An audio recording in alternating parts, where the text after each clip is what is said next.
Hello everybody, Brett Rice, coreVISION Financial Group, coming to you today with another episode in our series on financial topics. Today, I'm joined by Andrea Lee, but she is going to be the host of the episode. Today we're going to talk about financial literacy, as April is Financial Literacy Month. Go to YouTube, go to our coreVISION Financial Group YouTube page, subscribe to our videos so you're notified when we post a new one, as we continue to grow this library and get more topics out there. Again, contact information will be at the end of the video. Please feel free to reach out at any point. Thank you for watching. Hi, Andrea, Brett. go ahead. It's all you. Hey, Brett. Hey, didn't we just do this? We did. We did. Yeah, we need to spread out our time together because Well, we're always back to back on the I know. months when it's... we need to change that. We need to change that schedule. But okay, so Financial Literacy Month, April. What does that mean? So, Financial Literacy Month. You know, it's just kind of an opportunity to bring light to, hey, you know, we all could use a little more information on, you know, financial topics, how, especially the younger you are, on more of these topics, how car loans work, how mortgages work, you know, credit card interest rates, all of that stuff. Because, you know, the more of that information you have, the better decision-making possibilities that you have, as opposed to just saying, well, it is what it is, so that's just what I got to take. I recently spent some time at the high school, you know, talking about budgeting and, you know, kind of just how money works with kids. And to see their eyes light up when you go through how a mortgage works and how an interest rate difference is a huge number at the end of 30 years, people just couldn't believe it. They just thought that my math was incorrect. And I'm like, it's not my math. We were using a website. I feel like you know? I wish. I wish that I was wish. the case. You know, because what we were originally talking about was your credit score Yes. and how that impacts so much in your life. Totally my wheelhouse right now. My husband is literally buying a car today. Yeah. And so that has been our conversation for the last week. Yeah. And, you know, these kids obviously don't really have any experience with a credit score. You know, most of them, I'll say 95% of them have no credit history. Right. I think there were 2 kids in the 6 classes I sat in that either had a credit card with a small limit that they were using to do that, or they were an authorized user on somebody else's card to try to do that. Which, I mean, these kids were juniors and seniors in high school, so that's very young to be getting in with credit cards and stuff. But it was more the idea. They were telling me that it was the idea of trying to build their credit. So when they graduated high school, they were already hit the ground running. So, personal experience, that was what we did when I went to college. I didn't have credit, so to establish that, we got a card in my name. We had to have my dad as a co-signer. But anyway, that way, like, I bought all my books, and granted, I don't think kids buy books anymore. Right. But those things, and so it was things that we would have bought anyway, but that way it was establishing some sort of credit history so that when it was time to buy my own car, I could do that. Right. So you would already have had some credit at that point. And, you know, I think my daughter's already done the same thing, right? She's got a credit card with a small limit that she uses to try to establish her credit. She's a junior in college, right? So she's getting ready to turn 21. So she's starting to get to that age where, hey, this is going to be an everyday occurrence for her now. Well, and things start to matter, right? Like her Right. apartment is going to go toward her credit history and those types of things. For sure. So, yeah, just educating the youth and knowing that the decisions do come back to either help or haunt you, depending Right. on how they go. And in that class, what we were talking about is how where your credit score falls on that number range, how that impacts the interest rate you get on your credit and what that payment difference it is. So when you look at it, you know, trying to getting these kids to understand early on, I mean, the things you're doing today are going to impact you for a long time. So being very aware of what, you know, getting a credit card and not paying it, or not paying a bill that you get, how that can impact your credit score for a very long time. So that was a good experience, you know, and, you know, that's, I think, one of the starting points, right, in financial literacy, right? I think, like, you know, getting basic in the beginning. Hey, let's start a budget. Let's use a budget to figure out, hey, how's this all going to work? You know, it makes you more aware of your spending, your income, all of these different things that right? You start being, oh, okay, I know there's a bill coming. I got money, blah, blah, all of these things, because you just know what your budget looks like, how much income, those type of things. Lots of times, even still in my marriage, I tell my husband, don't pay attention to the balance in our checking account because we don't have that much, because I know what's coming in, right? Right, for sure. So, yeah. All right, so you keep mentioning a budget. I feel like this is your space. Like, I feel like if I have any budget questions, you are my budget nerd that I go to, because I don't know anyone that loves a budget as much as Brett Rice. I'm such a scatterbrain that's what keeps me on track. I use it. I like to make fun of Jenny and Sandy for using the checkbook register, but it's my checkbook register. Yeah, that's fair. Right, I shade them green when they've gone through the bank. When I list out everything that's coming out, it's funny. Different colors mean different things for me. So let me take a step back. A budget is a great way for people to get, very familiar with where their money's going. Like I'm discussing right now, I use it as a checklist to make sure all those bills get paid, because I just will forget about something and not pay it. Forget about, auto pay is a good thing. I would say probably 50 to 60% of my bills are set up on auto pay, but I still go through that budget and I color code them when they clear the bank. And then as I'm going through it, I'm like, well, why is that one not came out yet? Or whatever. And then you got to go look into it and say, hey, what's going on here? But I use that for me personally to just stay on top of all of those things. It's a way for me to verify that all the transactions in my banking are legitimate. Because that's something we have to worry about fraud all the time. So as I'm going through there all the time, I'll be like, what's this charge? I'll have to call Tiffany and be like, hey, did you do something? She'll be like, oh, yeah, I used a vending machine, whatever, blah, blah, blah. And I'm like, okay, just checking. Okay, so I have the same. We put everything on our credit card and then just pay it once at the end of the month. But same thing. I go through that bill and I check it, and I have to call Jason and ask those questions. Do you feel like a dad or a parent? Like, I would like to consider myself a good steward of money. That's where it's coming from, 100%. Right. But sometimes I feel like when I make those phone calls and I'm like, hey, this is weird, I feel like automatically, like, there's a defensive nature on the other side. And I'm like, no, it's fine. Like, you're an adult. Right. But it's just my responsibility to make sure that... Oh, yeah, because the feedback I get sometimes is, why are you questioning every decision? I'm like, it's not that. That's not it. I'm just making sure this is legitimate. Right, yeah. Because I can tell you what, there have been those $1... Yeah, absolutely. Google, when you add a card to your phone, Google Pay, Apple Pay, all of those things, they'll send a transaction to make sure it goes through and the connection works. My bank will shut it down thinking it's fraud, because they'll send 2 or 3. Yep. Next thing you know, your debit card's locked, your bank account's locked. And all your bills are late. You're like, I'm trying to do the right thing here, people. All right. But a budget, I think it is an easy first step. You talked about, I use a spreadsheet. It's a very simple tool. A lot of people think mine is very difficult and confusing, but they've not spent the time in it that I have. I mean, I use the same budget form that I started. It's probably 5 years ago now. It might even be 6 years ago now. And it's just gotten more detailed over time. Sure. Right? I think some of it is you start doing it and you're like, well, why am I not accounting for this thing? Why am I not putting this thing in? And then the next thing you know, you have a 47 line item budget and you're going through it, and it's more like a profit loss statement. But I will say, when I get budgets all the time from a planning standpoint, like, because people don't want to fill out the paperwork, so they'll be like, I'll just send you my budget. Right.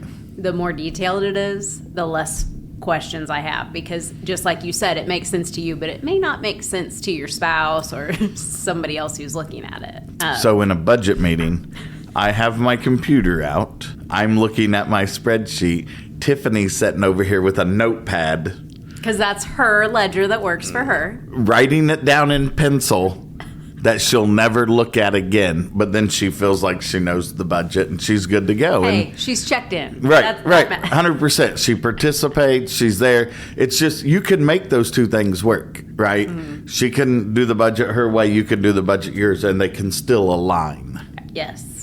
The importance is that you're both involved and you're both like paying attention, know what's going on. Right. Right? 100%. Right. Then it's everybody's engaged, everybody's aware. It's not one person's fault. Well, and not to be Debbie Downer, but stuff happens. Yeah, in for the sure. event that the person who typically is in charge of all those things were to get sick or pass or something awful would happen, that other person knows what's going on, which makes that less stressful, right? Yeah. Okay. Now, this is also assuming that we have a, 2-person household. Right. You can budget on your own, too. Oh, it's much easier to do it by yourself. All right. So we've established our budget. Hang on. I want to Okay. give an example of something real Sure. quick. In 2023, I believe it was, my stepmom passed away. My dad hadn't written a check in 43 years. He was so far away from the budget, he had no clue what was going on. Okay. And he came to me and he said, Brett, I haven't written a check in 43 years. Did you say, let me call Jenny? No. I was like, we're going to stop writing checks. We're going to put all this stuff on autopay. But, that becomes the problem. And, I think we've talked about this in the past. When one spouse is so out of touch with what's going on and something happens to the spouse that is, you're basically back to square one.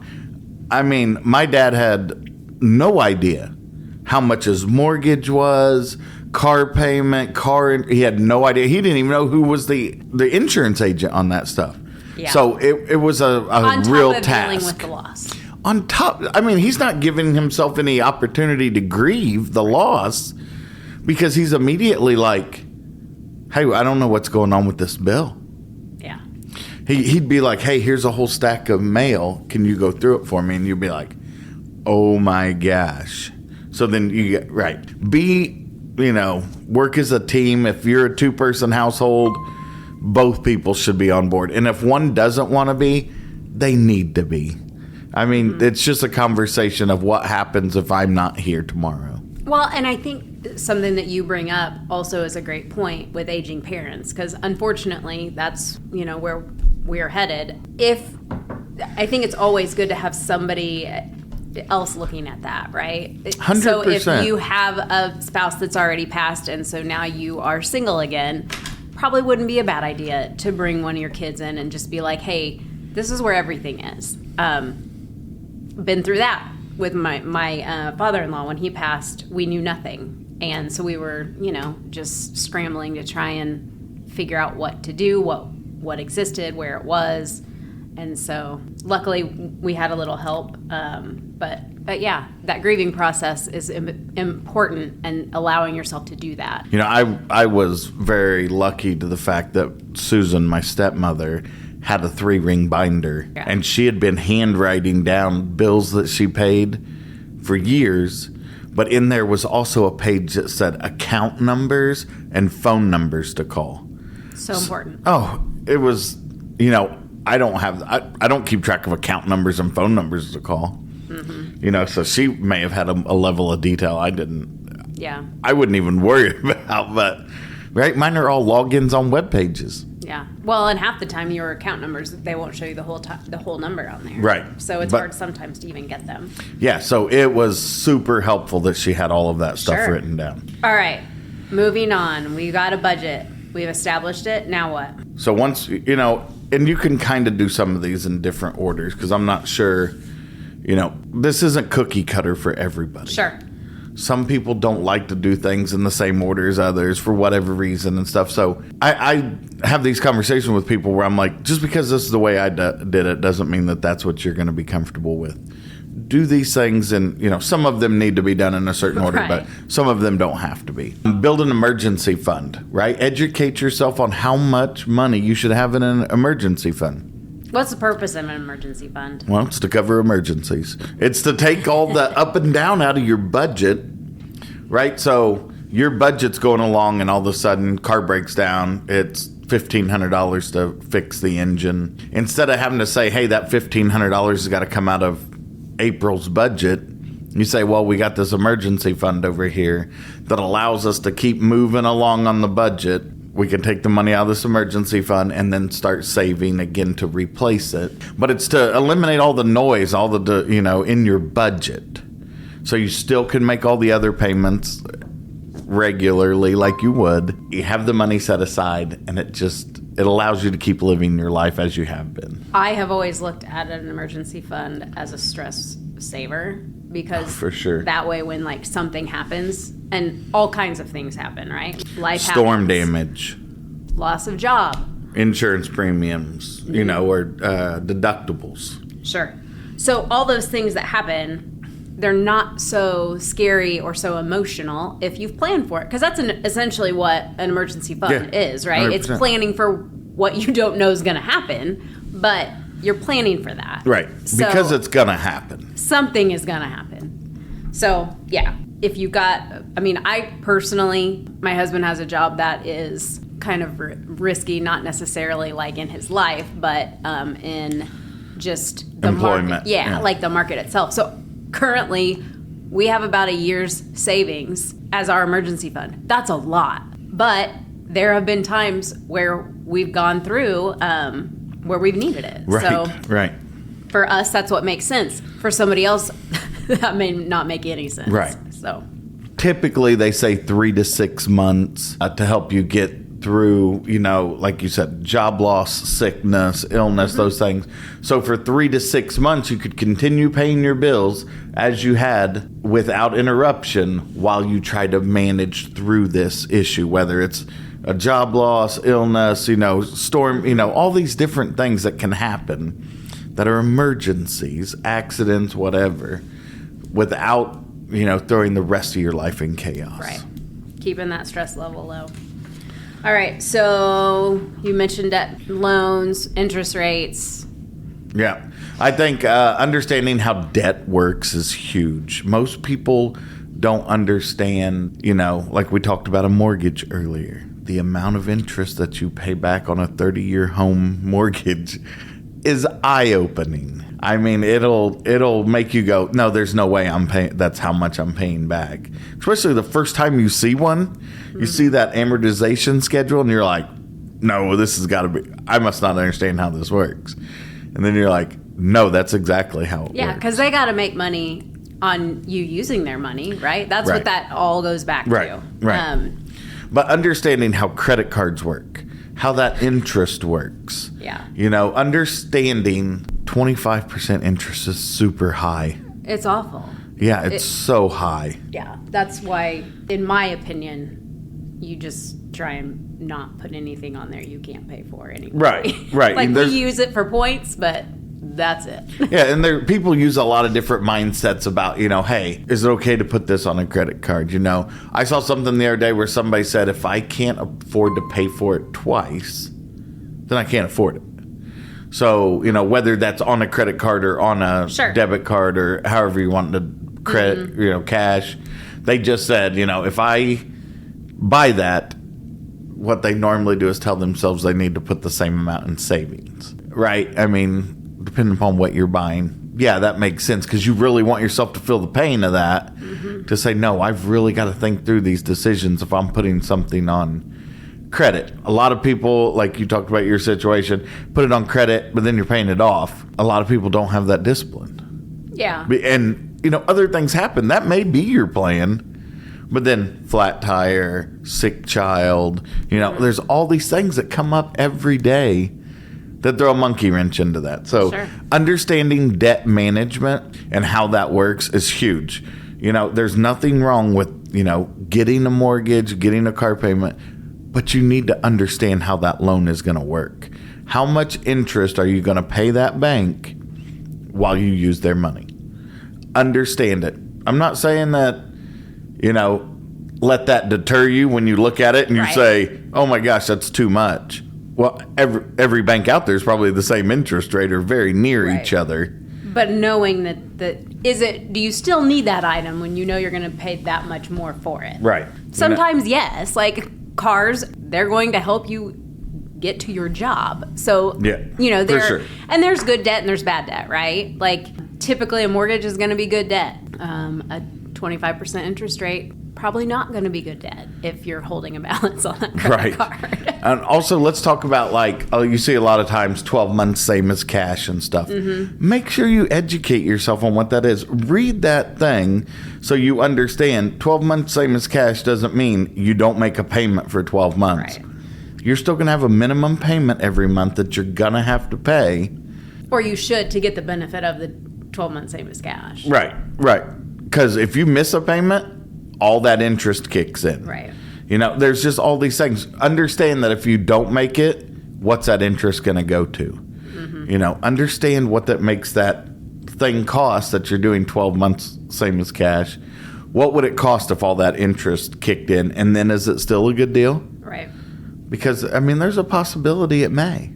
So just understand it. Well, and I think that helps you be more disciplined too, right? If you understand what happens if you don't follow the rules or the plan, it helps you stay on track. Well, some people are going to be like, well, I don't understand that terminology that's in those contracts. I don't understand. Listen, they make it easy because it's their benefit. What they don't want you to do is reading through that and going, oh, wait, I have to make a monthly payment, and if I miss one 8 months in, all of that interest kicks in. You need to understand those things just so you're aware. Right. Because you don't want to get surprised by, hey, I did miss a payment 8 months in, and now all of a sudden this $2,000 thing is $3,000. Right. Just understand what you're signing up for. So we kind of talked about this last month. Right. Just educating yourself on investments. And I know it was technically geared toward females, but I think it works no matter your gender. Yeah, investments. Most people generally have some type of retirement savings through their work. Educate yourself on what is in that plan. We meet with people all the time that are like, hey, I don't know what's in this. And you're like, no, okay, that's what we're here for. Right. I prefer that with my clients because that's a tool that I have in my toolbox. Right. I think it's a wonderful tool, to say, hey, can you explain to me what this target date fund is in my retirement Should I be plan? in that? Yeah. That's what we're here for. Right. We love to help educate people on stuff like this. But, starting with that, because that's something a lot of people have, is a retirement plan. Making sure you're taking advantage of free money from your employer. All kinds of things. And that's, I think, where we're nerds. There are plenty of resources available out on YouTube where you can go and figure out, hey, what's a stock, a bond, a mutual fund, an ETF, what's... We probably have that in a topic. We probably do have that in a topic also. What is a 401k? What's an IRA? What's a Roth IRA? Just kind of generally understanding what makes sense for me. Yeah. Yep. And then reach out to an investment advisor and say, hey, explain to me, what these things are. If I start buying into this, what am I getting myself Am I into? eligible for this? Yep. Those types of things. Because you may not be, depending on income levels and all kinds of stuff. All right. So then everybody's favorite topic, taxes. Taxes. Hey, guess what? It's tax month also. It is. Not only is it financial literacy month, April 15th is creeping up on us. So Yeah. understanding how taxes work is a huge thing for people. Most people don't understand how the taxes work. Say you're in the 22% tax bracket. Well, what does that mean? People don't understand that your entire income isn't taxed at 22%, right? There's a marginal tax rate and an effective tax rate and all of these things that, the first $10,000 or $11,000 of your income's taxed at 0. You get above that to the next bracket is 10, it moves through there. Well, and there are ways to lower your tax bracket. Right, 100%. Hey, if I make a contribution to a 529 in the state of Indiana, I get a 20% tax credit. And I keep that money. So not only am I not paying it to the government, I'm actually investing it for my kids' future, my future, whatever. But again, I'm going to recommend that you look at reliable resources and utilize professionals. Sure. Tax professionals are the best resource to go to say, hey, what can I do to help improve my tax situation? And we can help in that space too, right? We can always recommend tax professionals if you don't know who to go to. So something you had touched on before with auto pay and those things. Mm-hmm. So you can also automate your savings, right? Right. So what's the benefit of that? out of sight, out of mind, right? If it's automated, you don't have to think about doing, so then you can't forget it because it's done automatically. It's like a bill. You Right. There's a school of thought out there that says pay yourself first. That savings needs to come out of there first. A lot of people say, well, what's left over is what I save. Well, that's, it's evolved to, no, if I pay myself first, it comes out. It's not, instead of saving $50, well, there's only $35 left, so all I get this month is $35. And then you squeeze your savings right out of it. Mm-hmm. So automating it to say, hey, that $50 comes out first thing. I know I get paid every 2 weeks. Yep. Every 2 weeks, that $50 coming out. It just helps you not have to think about it. You can't forget it. Right. All that type of stuff. Not only automating your savings, your investments, your 401k, all of that stuff. Sure. Auto raise every year when if your job gives you a cost of living raise or you get an increase your savings. Yeah, and a lot of 401k plans now have like a little box you can click that you want to increase by 1% each year. Every January 1st or whatever it is. Yeah, you got to watch that too to make sure you're not over the max. But right, which is a whole nother situation. Sure. Let's say I've got more questions. Where maybe could I go to other than Brett Rice? Where could I go to for help? Again, the internet is a great source. There's so much good information on the internet. Some websites like NerdWallet, Investopedia, those are resources that I use, when I'm like, hey, what's the best CD rates out there? What's current mortgage rates? I'll use multiple sources. I'll look at local banks because there's a lot of information out there on the internet also that's incomplete. They don't tell you the whole story. They're like, there's all these, and I'm going to say they're scams because they're trying to get you to buy something without telling you the whole story. So you have to be aware of that stuff on the internet. But as far as doing research, I would say anytime you look anything up, use 2 or 3 sources just to make sure that they're very similar. Just like if you have a doctor that tells you that you have a need for some super expensive surgery. Get a second opinion. Yeah, there's nothing wrong with that. All right, so we've talked about saving and all those budgeting things. Maybe one thing to also consider is goals, right? So in order to know what we're saving for, right, we need to set some goals. Yeah, and we have short-term goals, long-term goals. Right. For younger adults getting started, a long-term goal is probably buying a house. Sure. So we're going to start saving for that. And we know, hey, at some point, we want to have as close to 20% down on a home to get us there, to get us, not paying that PMI and all of that stuff. So set financial goals, whether it's, hey, I want to get to 3 months worth of savings. Then that goal becomes 6 months worth of savings or whatever your example is, saving for a new car, saving for kids going to college. There's so many goals out there that you start getting into it. All of a sudden you're like, whoa, I got a bunch of goals that I'm saving for. Right. Don't get overwhelmed. Right. That's why we do that. That's why we set these, and then we put things on automation, right, and then they just kind of set it and forget it. Retirement is a goal that everyone needs to be saving for, right? Long-term goal. Yep. On here, you have to use the SMART principle. Can you explain that? SMART goals, right? I always mess this up. Specific, measurable, achievable, relevant, and time-bound. Right? You don't want to create a goal that says, I want to save $50. But you don't put a time frame on it to where you say, hey, in the next 2 weeks, I want to save $50. Mm-hmm. That's going to be like, oh, okay, now I know my goal is in 2 weeks. Specific, measurable, $50, 2 weeks. Meets all of those goals. So when you say something, hey, I want to save $100. Well, in the next 5 years or, 5 months, 5 days, where are we at on that?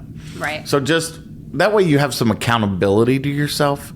I think a lot of people walk through some of these, right? They're like, I'm the only person who knows about this.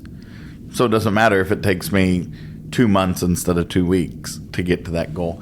But, that just gives you the opportunity to say, this is important to me, and I want to achieve this. Right. You set the goals. So that you bring exactly. That's what's important to you.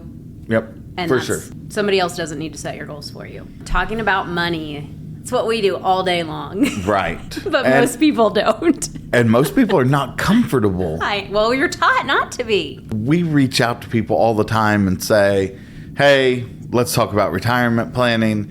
I had someone one time tell me, that's like letting you look through my underwear drawer. Wow. And I'm like, I don't think that's what it's like. That's not how I see it. I don't think those two are similar. The vulnerability. Yes, the vulnerability. And I have some very close friends in my life that I've had for 40 years. We'll talk about money. And I'm like, yeah, we talk about money. But my wife and her friends, they talk about money. Good. Like me and my friends are talking about it at a more high level.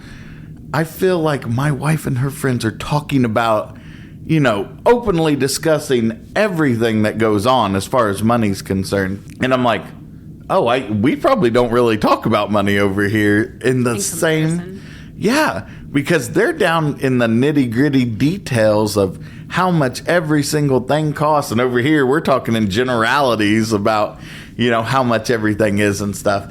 And so, like you said, we've grown up in this environment where it's like, you don't tell people how much you make. You don't tell people how much your house payment is, car payments, because you don't want people to judge you for it. You don't want people to look at you as like, oh, they make all this money, or, oh, they don't make any money. And right.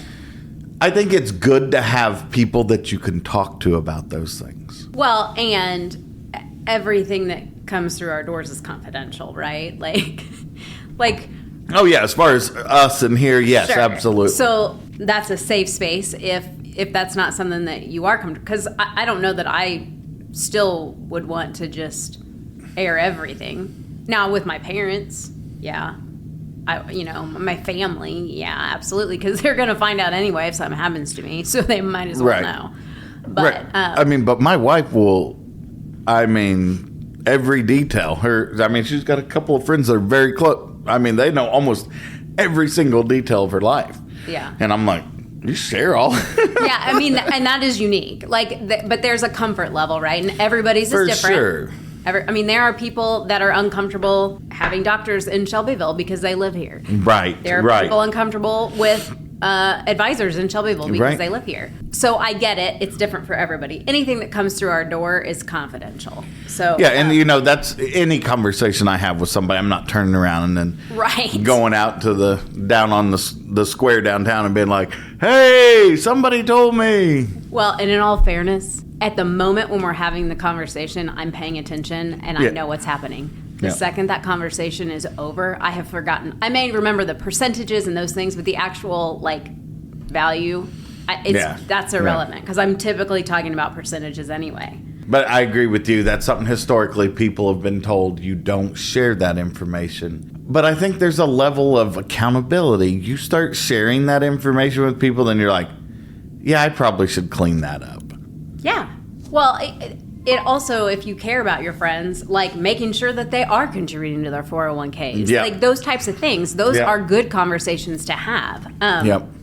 Are you maxing that out? Well, no. Should I be? Well, I don't know. This is, and granted, I think you should always utilize an educated source, not necessarily your buddy, unless it's a situation where he or she is educated in that space. But having those conversations are definitely beneficial. Right. We talk about the barracks lawyer. I don't know if you're familiar with that term or not, but it's it comes from a long time ago. You'd have this one guy in the barrack, the military barrack. Everybody lives in this thing. He'd be the guy that'd be sitting over there talking like he knows the law and legal and all that. And then you'd be, 2 or 3 people tell that story. It's a telephone game. Sure. Now your information isn't as accurate as it may have been. It's like, the person next to you at work saying, hey, my 401k's in the 2045 target date fund. And you're like, oh, okay, that's what I'm going to put mine in because that's what his in. Your age gap is 20 years and yours should have been in the 2065. Right? Sure. It's absolutely not everybody's situation is the same. You're not the same investments don't necessarily fit your risk tolerance, your profile, your time horizon. All of those things. Sure. We talk about this almost every time, right? Right. But I think that also touches on its importance. And what's the takeaway? This is a long-term project, right? You're gonna deal with financial literacy the rest of your life. Credit scores, interest rates, all of those things, savings, money markets, investments, all of those things from now until you're not here anymore. So it's hopefully that can, if you do it right, it continues, right? Right. We have some generations on past when you're not here, and all those things. And so you're going to deal with it in every transaction going forward. Credit scores, like I just said, credit scores, credit balances, all of those things are going to impact you. So being educated on what because the problem is you get into a little bit of trouble with them, then you feel overwhelmed as you try to learn it, what it is. Hey, what's going on? What am I got myself involved in? And it's like an avalanche. Right. Well, and then it's like la la la la right. la la. Yeah. Bury my head in the sand until this passes, and then we're going to move on. Right. And don't let that happen, because it's not the huge mountain that it seems. This is something, even when it's a bad day, everybody goes through. Yep. And there are ways to get through it, but sometimes you need a coach. That's what we're for. Yep. Start young. Yep. Start understanding credit scores, credit balances, and interest as early as possible. So as you go through life, you feel more educated and you feel more confident when, okay, I know by doing this transaction, this is what I'm signing myself up for. Not that it's good or bad, but just understanding it. Right. Well, and that you fully understand what your commitment is, right? For sure. Thanks, Brett. You Andrea, feel like thanks for joining me. Yeah, I'm pretty wound up right now. You're going to go look at your budget, aren't you? I got some things to do, but I'm sure I'll look at it at some point today. Again, everybody, Brett Rice, Andrea Lee, coreVISION Financial Group. Thanks for spending some time with us on this financial topic, financial literacy for the month of April. Again, contact information at the end of the video. Go to our YouTube page and subscribe to our videos so you're notified when we post a new one. Again, thanks for spending time with us.